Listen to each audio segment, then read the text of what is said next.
যারা content creator হবার লক্ষ্যে নিয়মিত কাজ করে যাচ্ছেন ফেসবুকে, পেজে বা প্রোফাইলে, তাদের অবশ্যই খেয়াল রাখতে হবে কন্টেন্ট মনিটাইজেশন পলিসি ইস্যু আপনার আছে কিনা এবং আইডি বা পেজে রেস্ট্রিকশন আছে কিনা।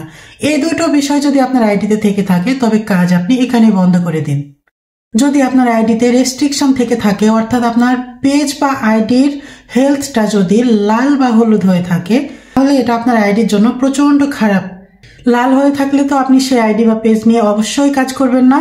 যদি হলুদ হয়ে থাকে পেজ হেলথ, তবুও আপনি সেটা নিয়ে এগোবেন না, কারণ যে আইডিটাতে সমস্যা আছে, যে পেজটাতে হেলথটা খারাপ হয়ে আছে, অর্ধেক দুর্বল হয়ে আছে, অর্থাৎ যে কোনো মুহূর্তে আপনার আইডি বা পেজটি লক হয়ে যেতে পারে, নষ্ট হয়ে যেতে পারে। তাই আপনি অবশ্যই নতুন পেজ বা আইডি খুলে সেটাতে কাজ শুরু করবেন। এবার আসি কন্টেন্ট মনিটাইজেশন ইস্যু নিয়ে। যাদের পেজ ঠিক আছে, সবুজ আছে, গ্রিন আছে, কিন্তু কন্টেন্ট মনিটাইজেশন পলিসি ইস্যু আছে। কন্টেন্ট মনিটাইজেশন পলিসি ইস্যুটা মোটামুটি সবার আসে।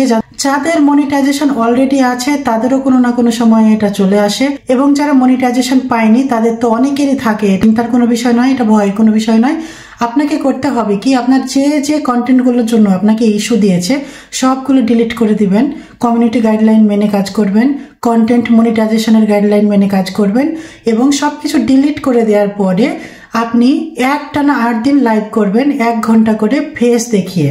একটানা 8 দিন হয়ে যাওয়ার পরেও যদি আপনার ইস্যুটা না যায়, তাহলে আপনি লাইভ করা কন্টিনিউ করতে থাকবেন, এবং একসময় আপনার ইস্যুটা চলে যাবে ইনশাল্লাহ।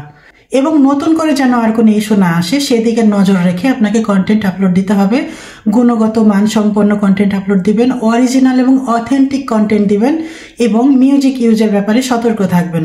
আপনি যদি মিউজিক ইউজের জন্য এলিজিবল না হয়ে থাকেন, তাহলে মিউজিক ইউজ না করাই ভালো। নিজের ভয়েস দিয়ে অবশ্যই কন্টেন্ট বানাবেন। ধন্যবাদ সবাইকে।